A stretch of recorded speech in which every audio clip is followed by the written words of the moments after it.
this commemoration of the very amazing Chogyal Phagpa, Drogon Chogyal Phagpa's anniversary day, and a very special welcome and thank you to our guest, the Venerable Dr. Tenzin Chophak. I will introduce him fully in just a moment, but now let's take a moment to do some prayers. We will recite refuge for immeasurables, try to develop enlightenment thought, and in Chogyal Phagpa's honor, recite his homage prayer.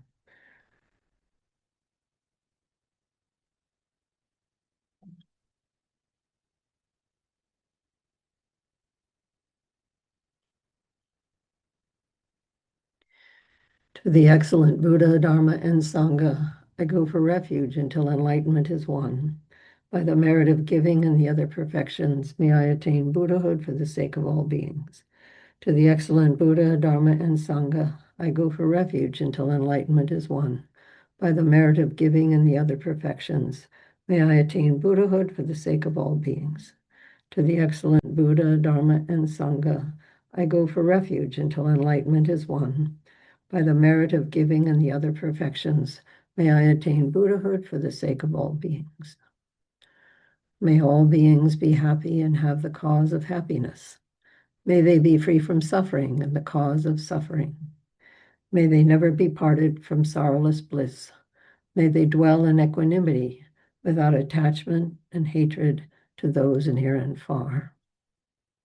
Now we'll take a moment to try to develop enlightenment thought, thinking that for the sake of all sentient beings, to help to relieve their suffering, I want to attain perfect enlightenment, Buddhahood. So for that purpose, I'm studying and trying to follow in the footsteps of the great bodhisattvas, such as the great Drogon Chogyal Phagpa, whose holy biography and great deeds we will learn more about today. So we contemplate that for a moment.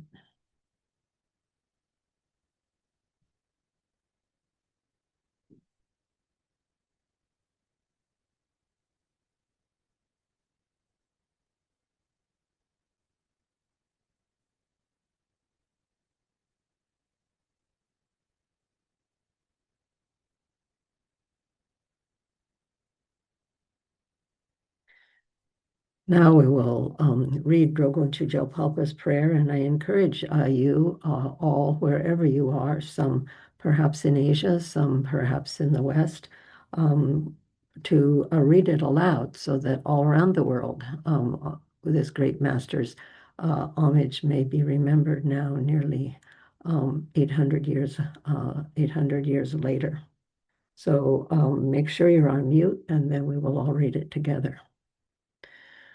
Prostrations to the feet of the glorious Lama, embodiment of all the Buddha's compassion, great Vajradhara and glorious Manjushri, protector of every being, light of the omniscient Dharma. Wisdom peerless due to former life training, intellect's victory banner of glorious nobility, arising from the performance of noble conduct. Homage to you with devotion. Bless my mind continuum. Firmly abiding on the peak of a virtuous mountain, dignified by a body possessing leisure and endowment, adorned with the garland of the three trainings, intellect with 1,000 eyes, holding the Vajra of realization. Homage to you who conquered the hosts of demigods whose understanding is wrong.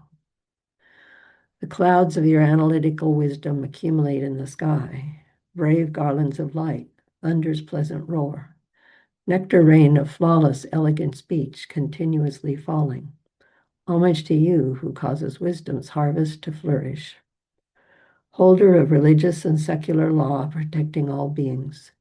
Thousands of brave, youthful, intelligent disciples possess the 7 precious treasures, including faith. Homage to you who conquers the hosts of Mara. The mandala of your intellect is flawless and beautiful, adorned with millions of light rays of teaching, composition, and debate, developing the lotus grove of disciples' virtues. Homage to you who dispels the darkness of beings' minds. Although the sun of the peerless Lord of Dharma has set, your white benevolence is fully waxed, and your elegant voice generates thousands of moonbeams.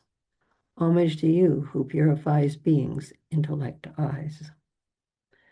Dwelling among snowy mountain ranges of 7 logic types, possessing great strength in analysis, and sharp claws and fangs of scripture and reasoning, adorned by language, poetry, composition, and words. Homage to you who possesses a beautiful thick mane. Body dignified by the 4 limitlessness and hugely strong bodhicitta, well decorated by golden tassels of social gatherings, sharp tusks of the practice of the 6 paramitas. Homage to you who destroys swampy huts of wrong practice. Samaya stalk, born in the ocean of Tantra, on the petals of creation and completion, flourish and Samadhi's colors shine. In the stamens of pith instructions is the fragrance of noble activities. Homage to you upon whom disciple bees well rely. Thus, O Lord, you are the Lord of Devas, universal emperor, the 7-horsed chariot, holder of a rabbit, enemy of wild beasts, an elephant, and a lotus garden. I hold my hands in respect and supplicate with devotion. To the great Dharma King, Lama Phagpa, with great power of devotion I supplicate, may the mandala of intellect's waves increase upon the great ocean of the Sangha's teaching. To you, illustrious one who appears as summoned to Vajra, famed as omniscient in this age of strife, appointed as the Lord of religion in Jambudvipa, at the feet of Chogyal Phagpa, I offer my prayers. Now I'd like to introduce Venerable Dr. Tenzin Chophak. He is, as many of you know and have already met, currently serving His Holiness Gyana Rinpoche as His Holiness Chief of Staff, which means he is the one who is at the right hand of His Holiness in all of his Dharma activities, and is very much in charge of doing everything possible to help Rinpoche to accomplish his Dharma activities and aspirations. And before he accepted that very important position, he not only graduated through the whole monastic curriculum in the temples and also Sakya College, but he had, in addition to that, has received a Ph.D. from the National University of Australia in the faculty of Asian studies and histories, which is makes him among very rare Sakyapa scholar to have both these traditional Tibetan credentials as well as Western ones. And he devoted his graduate study and dissertation to studying the life of Chogyal Phagpa. So on this day, we're very, very fortunate to have him here with us to tell us more about Chogyal Phagpa. So, Dr. Chophak, please tell us about Chogyal Phagpa. What an amazing person he was. His deeds are really, really amazing, and he lived during such an interesting time. Tell us more about him and his life. Thank you so much, Rupunkala, for the wonderful introduction and also um, letting us all celebrate and rejoice the life of one of the greatest masters ever lived on this planet. Because Chogyal Phagpa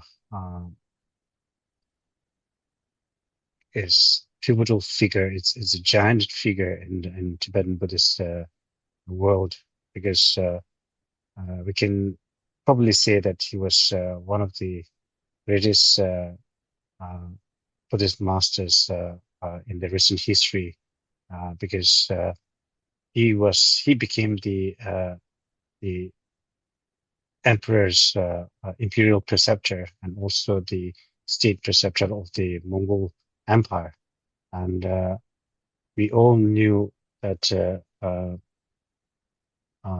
how brutal the Mongols were when they first um, raced through the face of the earth from the Mongol steppes to the Eurasian plains. So, but it was only through the teachings of these great masters like Sakya Gyaltsen and Drongpa Chogyal Phagpa that has been able to somehow bring these Mongol emperors to Dharma and some sense of morality to them. So we are talking about Chogyal Phagpa, who lived about almost 800 years ago. Like he was born in 1235, so that was like in 13th century, and it was at the time when the Mongols were at the peak of their power throughout the Eurasian continent, and so their power, their influence have reached every corner of the Eurasian plains, and Tibet was no exception. So Chogyal Phagpa, though he was very young when the Mongols came to summon Sakya Pendita, his uncle, to the Mongol court. So Chogyal Phagpa had to accompany him to the Mongol court. Some scholars claim that Chogyal Phagpa and his brother Charnodoje, who were very young, were taken as hostages before Sapin left for the Mongol court. But um, through my research, I can verify that Chogyal Phagpa came along with his uncle Sakya Pendita to the Mongol court in 1246. They arrived there in 1246. It took them for about almost 3 years to reach the Mongol court from Sakya. And although Tibetan Buddhist historians love to portray a very pious intent from the Mongols when they invited Sakya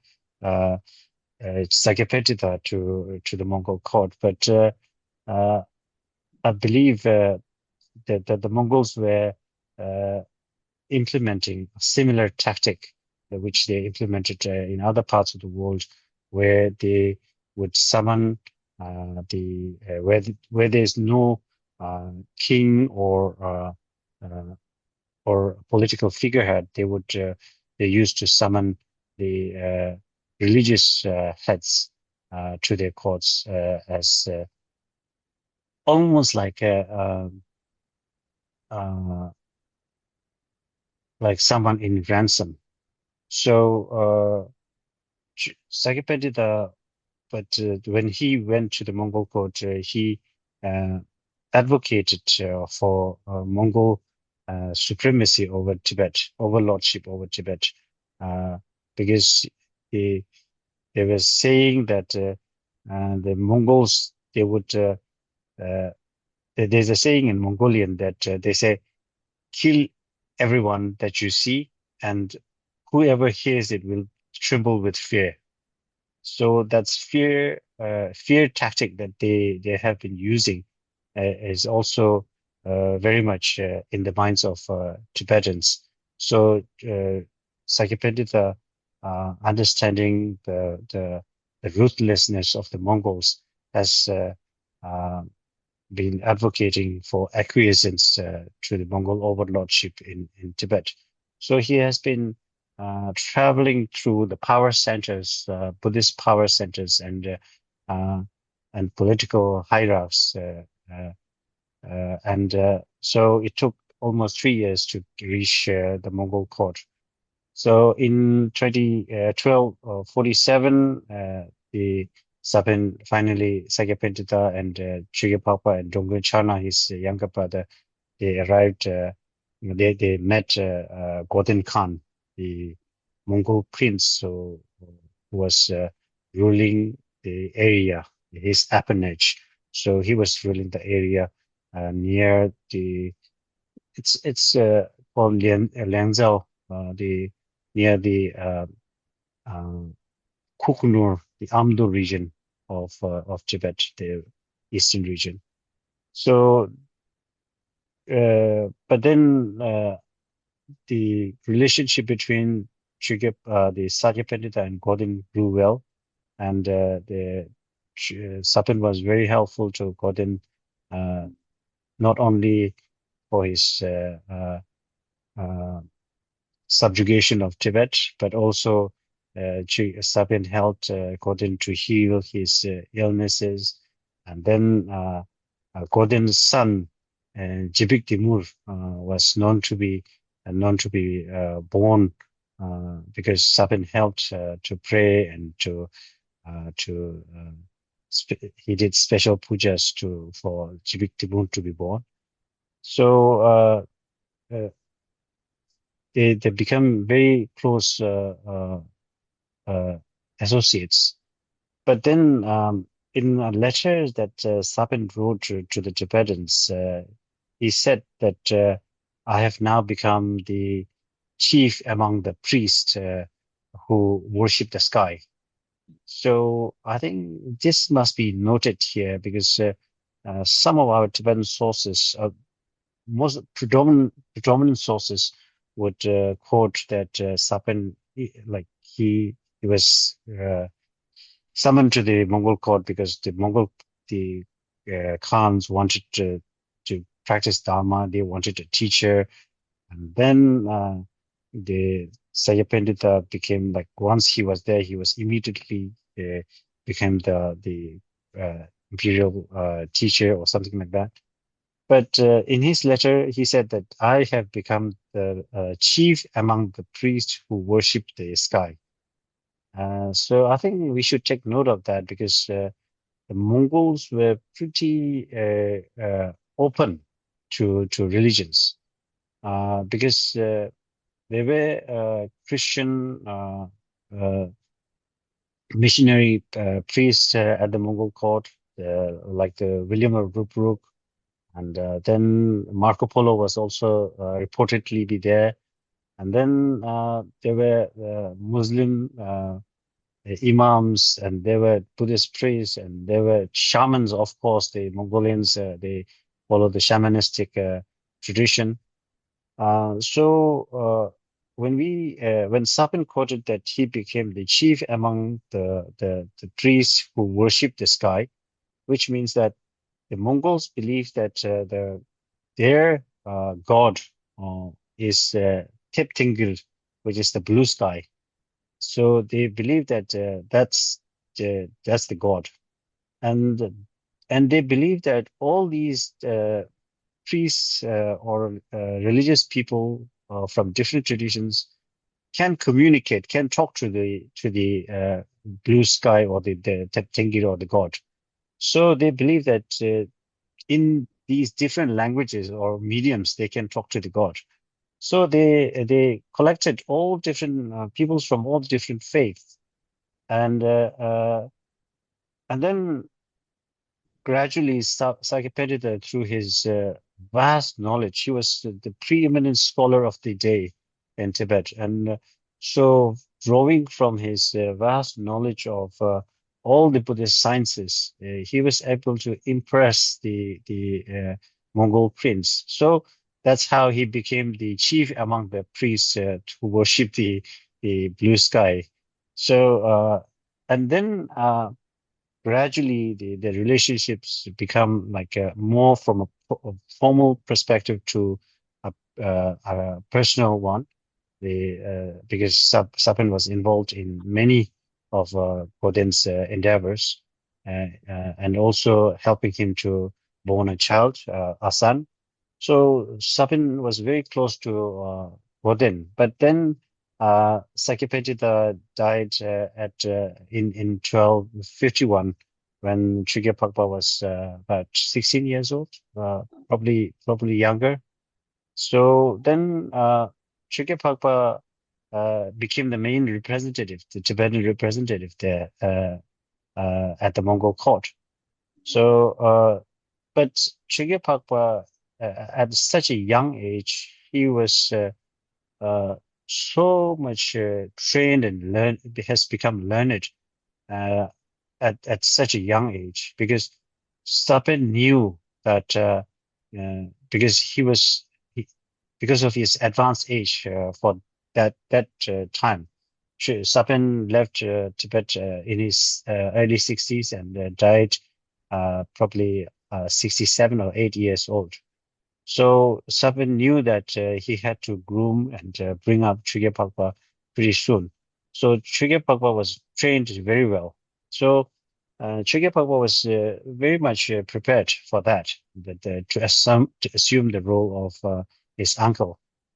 So then after Sabin died, the power among the Mongol elites has also shifted from one branch of the Chingisid, it shifted from the the Godin Khan's family to Kublai Khan's family.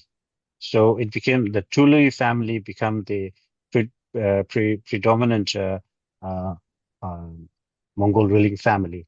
So Kublai Khan's brother Munk Khan, he became the great Khan after that.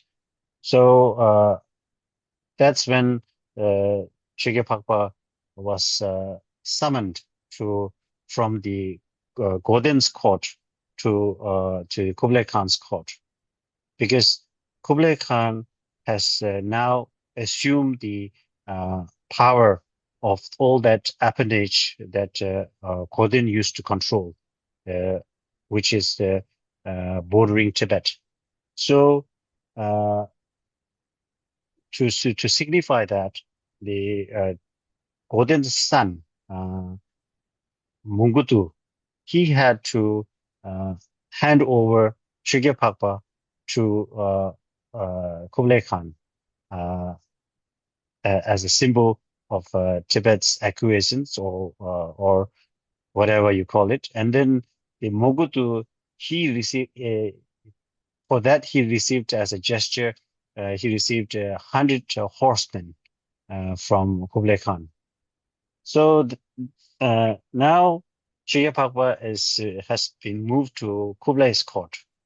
But then Chogyal Phagpa, because he is very learned, he is very impressive, uh, and it was when, according to Western calendar, he was just 18 years old, a mere teenager. But according to Tibetan calendar, lunar calendar, he's 19. He was 19.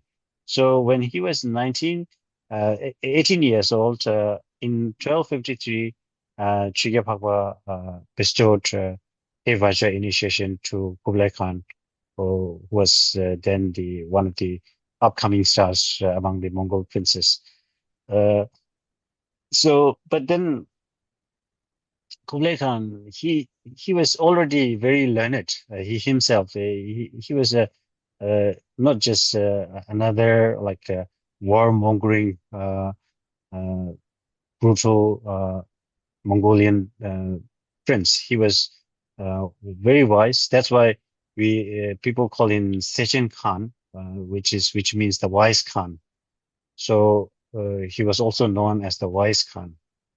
Uh, So before he received the He Vajra initiation empowerment from Chogyal Phagpa, he must have done quite a research himself because the receiving or getting into uh, the tantric Vajrayana student teacher relationship, it requires lots of commitments and because he had uh, uh, come across Salpa Kagyu teachers before even in 1240s, like when Chogyal Phagpa was very young, Kublai Khan was already uh, um, quite knowledgeable about Buddhism, because he came across Salpakagu monks, and also he had uh, one of the Chinese Zen masters who he frequently uh, took advice from, whose name was Hayun.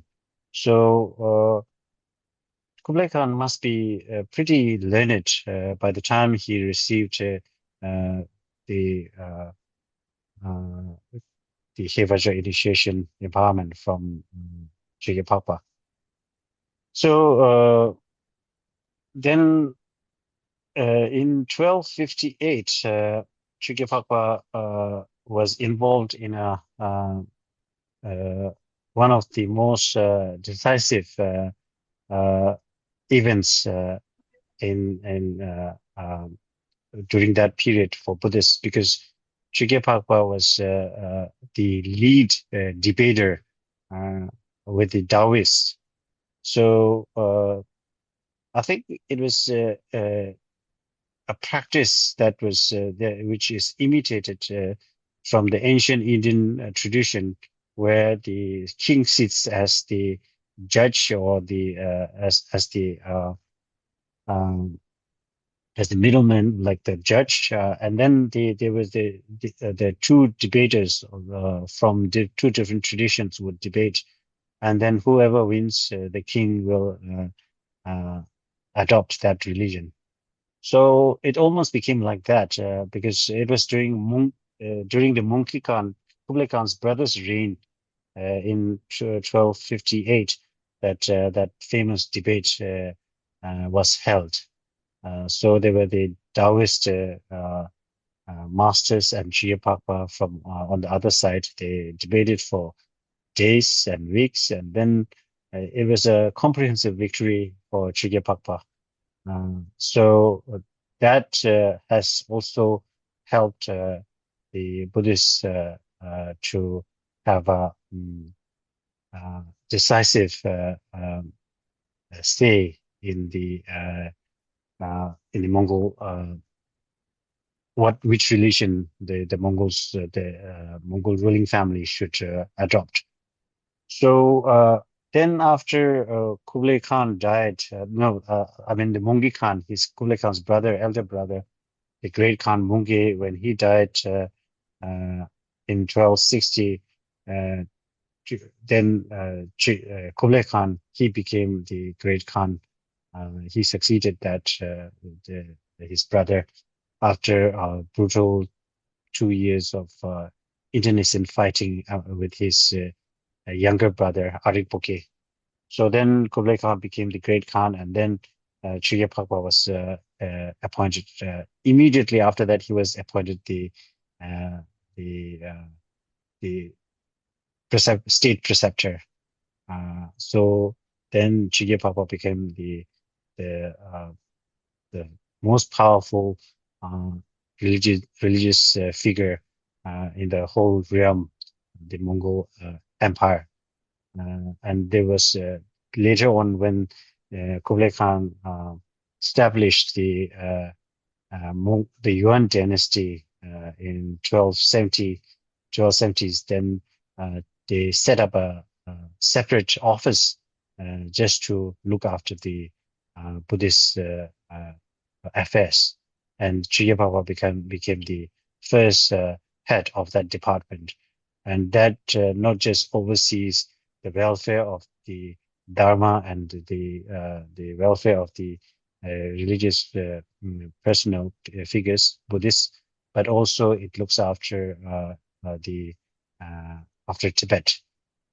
So it has dual roles, but Chogyal Phagpa, who was the head of that, has become uh, the the the de facto ruler of Tibet, uh, from ruling from administering from that office.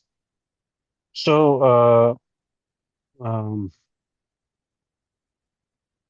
Chogyal Phagpa, from a personal perspective, he was a very spiritual and uh, and very calm and composed for his age, because there was a record account which is uh, remembered or noted by Kadamba Namkapum. Kadamba Namkapum, he comes from completely different tradition, Kadamba tradition, following Adisha Dibankara. So Kadamba Namkapum met Chigepapa a few times, but his account of Chigepapa, having spent a week with him, he notes Chigepapa in very detail, and I love reading that account because historical accounts are usually, especially Tibetan historical accounts, are you know, very difficult to understand or decipher the real happenings because there was so much of flurry, the languages that's been used, and also the the qualities are so much hyped that you can't get exact historical events or happenings from those writings. But Prathamba Namkapum's account was very personal. It's almost like his diary, reading his diary. So Kadamba Namkapum notes that Chugapapa was very low key. Although he was the imperial preceptor at the time, he had Mongolian guards, the escorts with hundreds of horsemen and the fearsome Mongol army with him. But Chugapapa, as a person, was very down to earth. Kadamba Namkapum was elderly monk, 61 years of age, years old when he met Chigapapa, and Chigapapa was in his 30s. So he was half his age, but he was very, very impressed with Chigapapa. He received the one of the things he received at the first encounter was Bodhisattva vow. And the detail that Chigapapa went through, citing from all different sources about the receiving of bodhicitta vows. So he gave it so much detail that Namkapum was very much impressed. And then finally he gave him a Guru Yoga practice. And for 7 days, Chigapapa even asked Namkapum, invited Namkapum to sleep in his tent because Chigapapa was traveling from Sakya to the Mongol court in Beijing at that time. That was 1268, I believe. So he was stopping on the way. So Chugapapa was in a tent, and Kadamba Namkapum, he stayed, because he was invited there, he stayed in Chugapapa's tent, but he wrote that he couldn't sleep at all because he was, well, he was so afraid or so excited that he couldn't sleep at all throughout the night. But then Kadamba Namkapum, he summarizes that Chugapapa is someone who dedicates his 24/7 for the welfare of other beings, to spread the word of the Buddha, to spread Dharma. He never complains or would not indulge a second uh, uh, concerning the 8 worldly deeds. So that was the summary that Kadamba Namkapum had made about Chugapapa, about his experience seeing the teacher. So these accounts are not just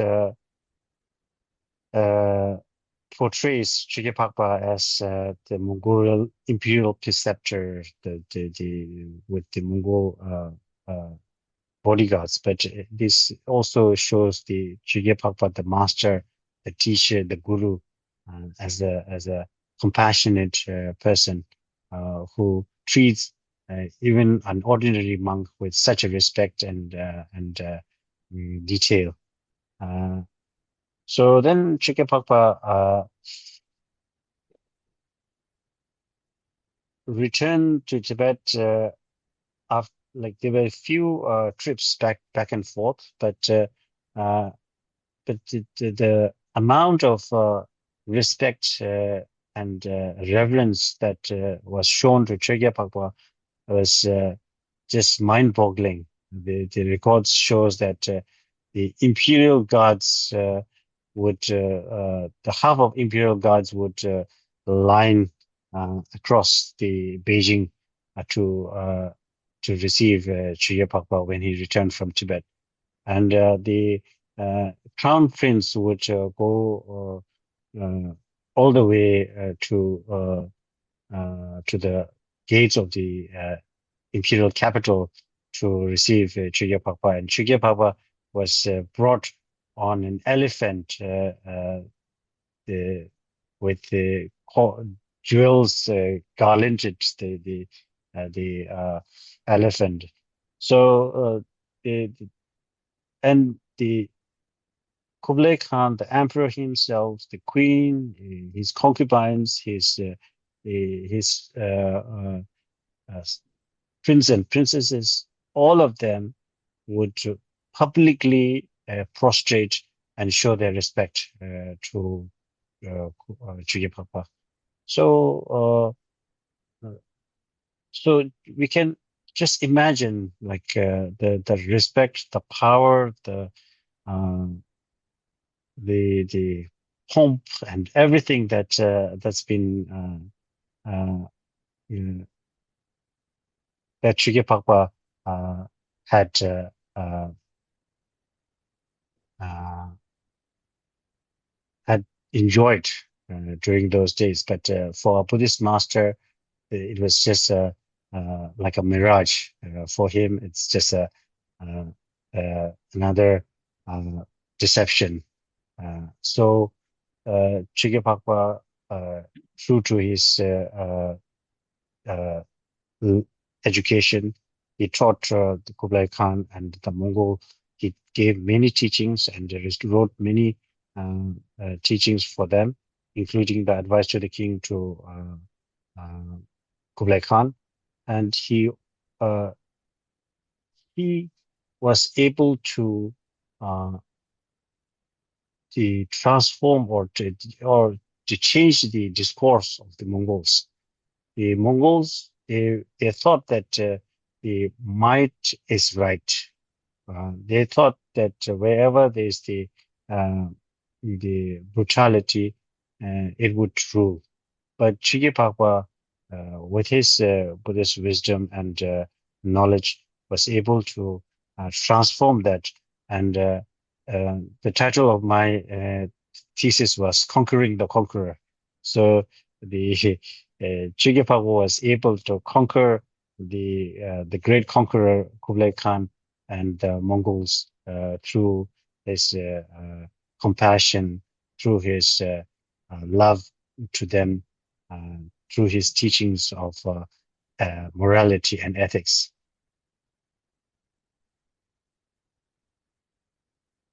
Naso Anila, any questions? That is so wonderful. Thank you, thank you. Such interesting and amazing details and overviews. So we have a picture of what it must have been like. Um, you were just mentioning how Tujapapa was able to soften the brutality of the Mongols. I just some history facts pop up on my phone from time to time, and I just read one last night. Some kind of auspicious connection that said that the Mongol that during the time of Genghis Khan and subsequent times that 11% of the world's population was killed. Wow. Yeah. And that as a result, the amount of fields, cultivated fields that returned to forest was the greatest carbon capture that's ever happened in the world and that some countries over nearly 2/3 of the population was eliminated by the Mongol invasion. So such a great ruthlessness was certainly softened during Kublai Khan's time, and Kublai Khan was famous for the sumptuousness and the intellectuality of his court rather than the brutality of his activities. Can you give a few examples of how Chogyal Phagpa was able to turn that, to make that change in the minds and hearts of the Mongols? I think we need a little bit of that today in the United States. Yes, unfortunately.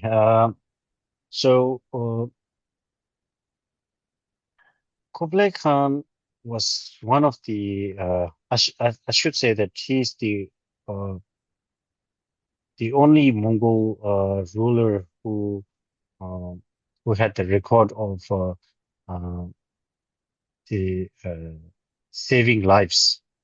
Uh, so the Yuan Annals, which was written by the Chinese Ming Dynasty, who succeeded the Yuan, they even decry that the Tibetan, because of the influence of the Tibetan Buddhists, that the Mongols released so many prisoners that the the the the rule of law was almost uh, breaking down.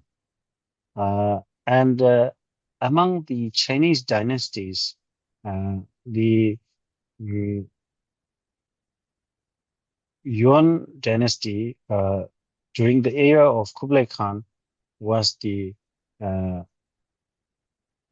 one of the most lenient, like the benevolent dynasties, because the number of executions held by every dynasties, if you look at the numbers, Yuan dynasty, ruled by Kublai Khan, has the least.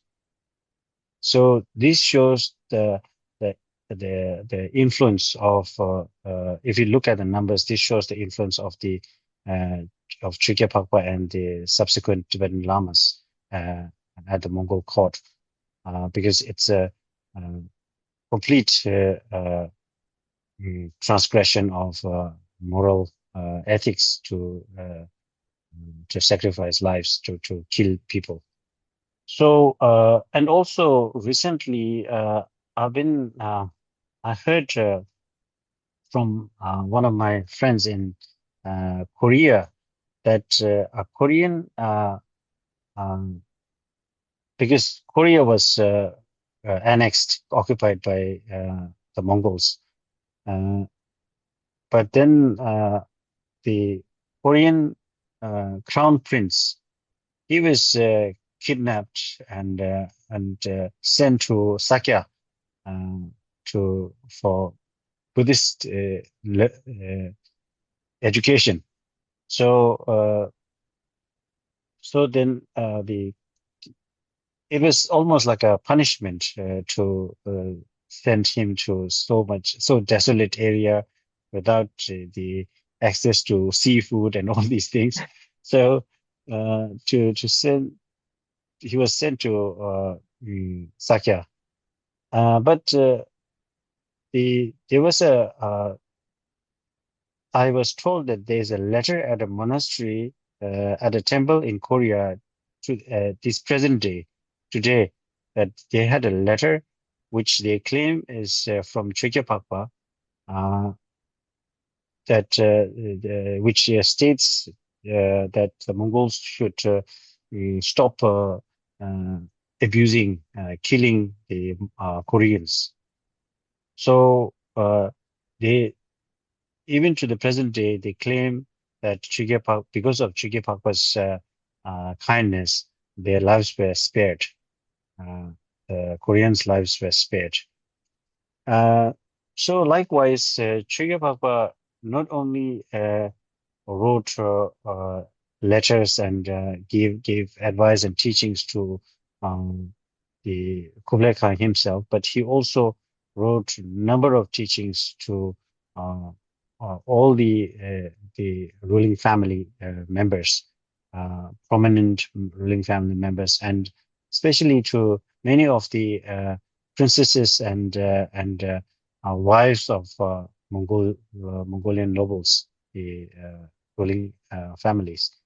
So through uh, embedding, through uh, teaching Buddhist law of karma, the the the teachings of compassion, instilling these teachings in the Mongolian elite, Chogyal Phagpa was able to transform their uh, uh, mentality, their perception of the world, of the rule of the karma, because they always felt that they have the mandate to rule. But Chogyal Phagpa's discourse was telling something else. He was saying that if you do good, you will have a good rebirth and things will be better. But if you do bad, then you would have to undergo the consequences. So the Mongolian elite, they were warned about their coming consequences. So I think that was something that shifted their perception. And yeah, so I think the sheer brutality of the Mongols during the Genghis Khan's time has much mellowed down during Kublai Khan's time, and Kublai Khan was not just to uh, annex or conquer new territories, but he was there to rule. And for to rule or to conquer, it is totally two different ball games. So for to rule his vast empire, he needs sophistication. He needs knowledge, and and I think Kublai Khan was the best suited for that among the Mongol princes. Thank you. That's really very fascinating. And um, it's amazing to think of him writing letters. Of course, he was Tibetan and educated in Tibet, but he must have also, do you think, spoken Mongolian? Do you think he spoke Korean? Or did they use translators? There was so many different languages were assembled in the court, and also the people to whom he uh, wrote letters and things probably didn't speak Tibetan, or maybe do you think they did? Was Tibetan a language of Dharma study in those days, or do you think that Chogyal Phagpa was teaching in Mongolian or Korean, or did they use translators? Yeah, this is very interesting question because during my research, one of the key questions was there a Mongolian version of Advice to the King? Because it was meant for the king, and if Kublai Khan didn't speak Tibetan, then what's the purpose? So to hand him a Tibetan text which he would never understand. So uh, and but I traveled across Mongolia, and I looked up many libraries. I spoke with uh, many eminent Mongolian historians, but I couldn't find a advice to the king in Mongolian. But there are fragments of Mongolian language uh, uh, texts of Subhashit, which is Sakya Pandita's elegant sayings. which are very old fragments of Sakya works. So I can imagine that that was printed and published in Mongolian language in early days. But I do assume that Chogyal Phagpa would speak the Mongolian language because he was the one who invented the Phagpa square script, and uh, uh, that square script is designed to use for the whole Mongol Empire, which has many languages within it, with many ethnicities. So, and the modern day linguists, even to this day, they praise for Chogyal Phagpa's ability to uh, incorporate all the different tones and the expressions and within that script that he invented.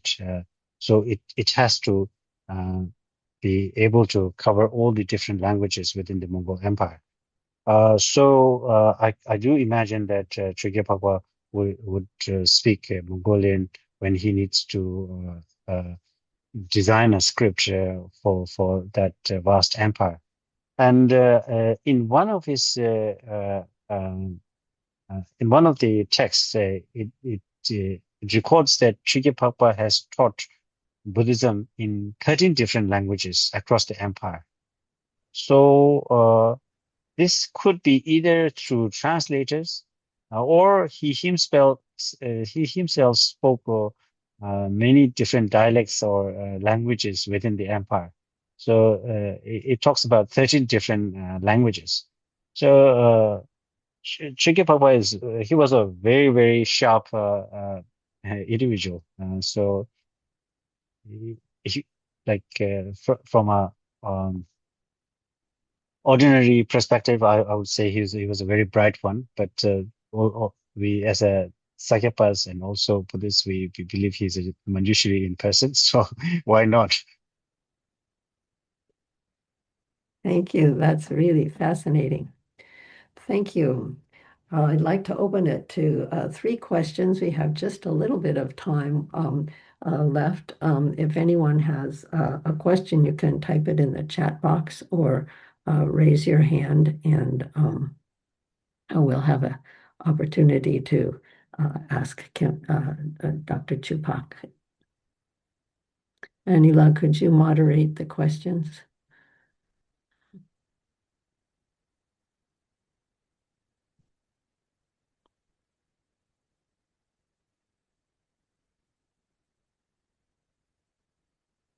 While we're waiting for a question, I have one. Oh, it says, how old was Chogyal Phagpa when he arrived in Mongolia? Okay, so Chogyal Phagpa was born in 1235.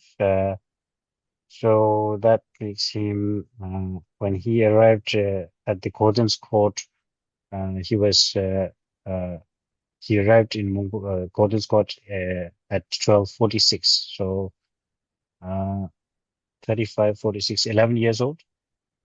Wow. Yeah. I read somewhere that he was ordained in Lhasa in front of the Jogo Shakyamuni. Yes. So he must have been a Yes. very small monk already.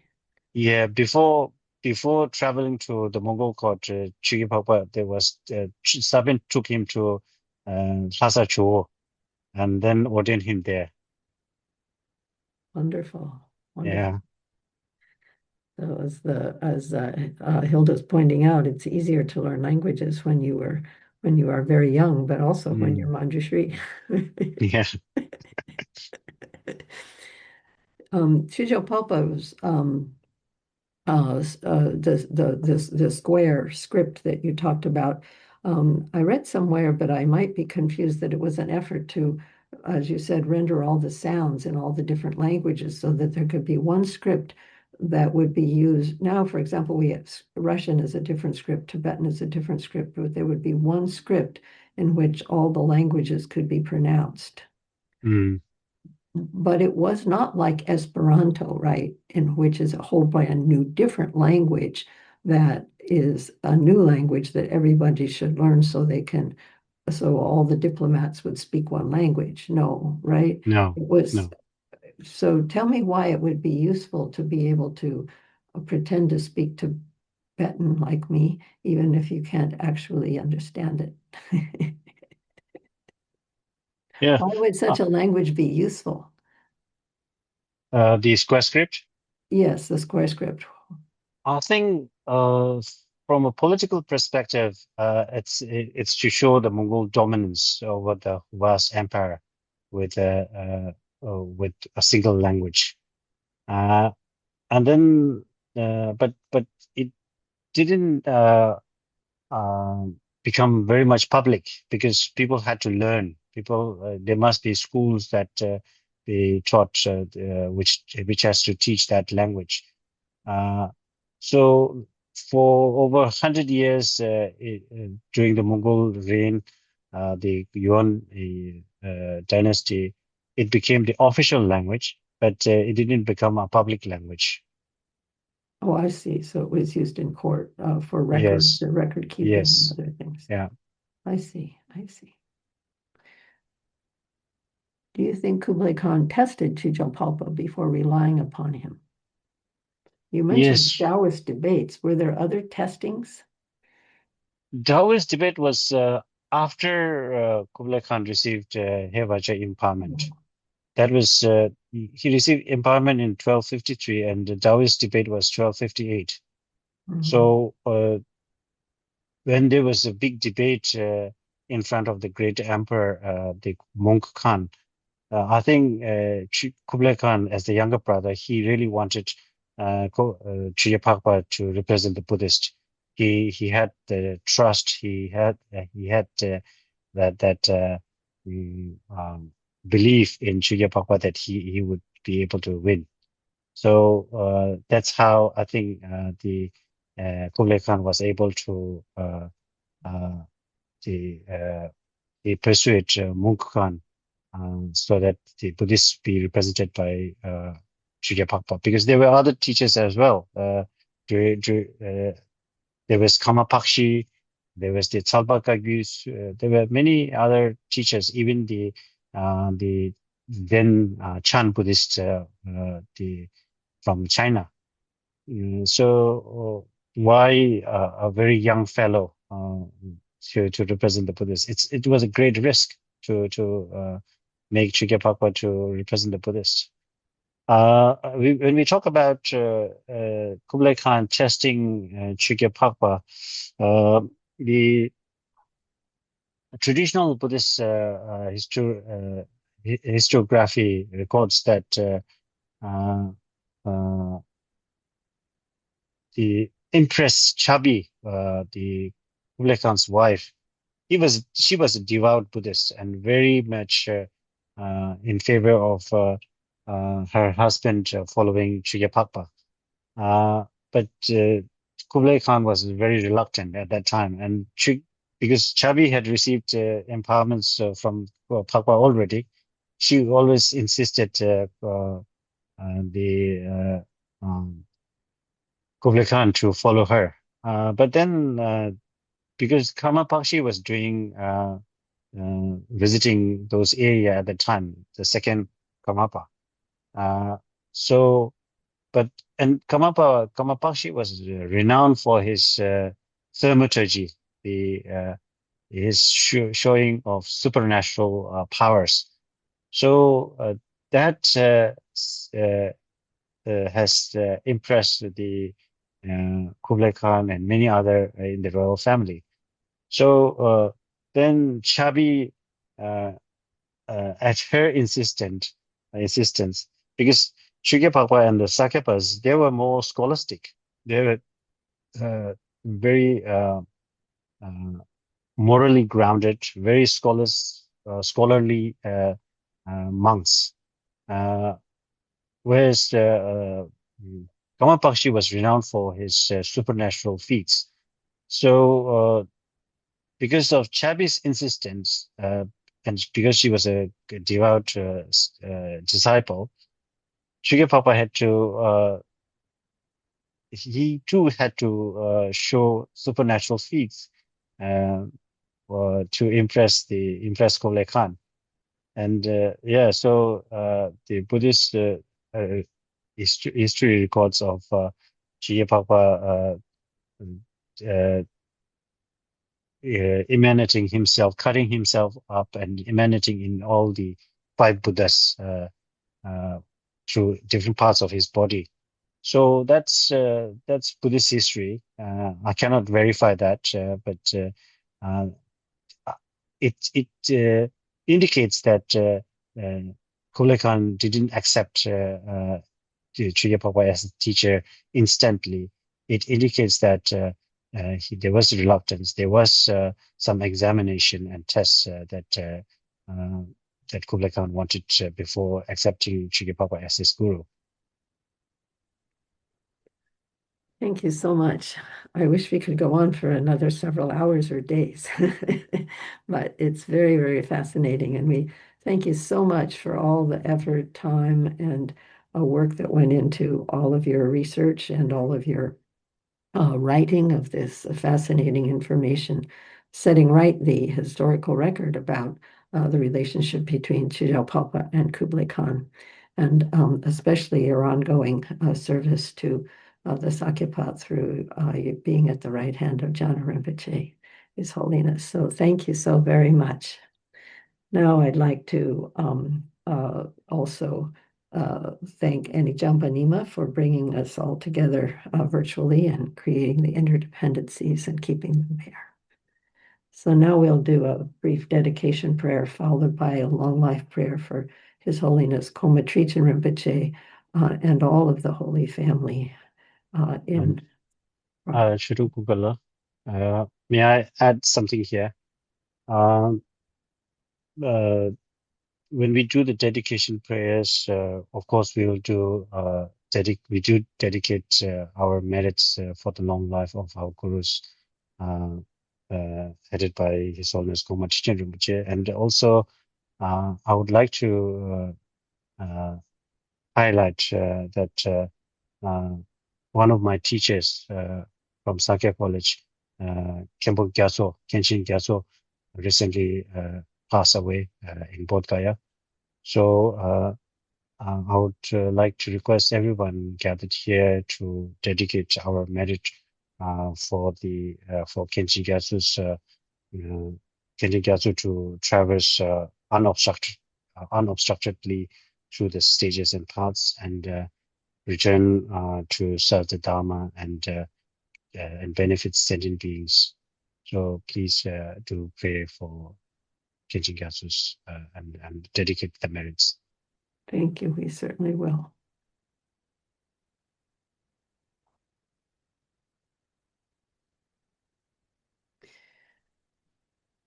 Through this virtue, may I attain the state of omniscience and thereby defeat the foes of downfalls. May I liberate beings from the ocean of existence where the waves of birth, old age, disease, and death roll violently.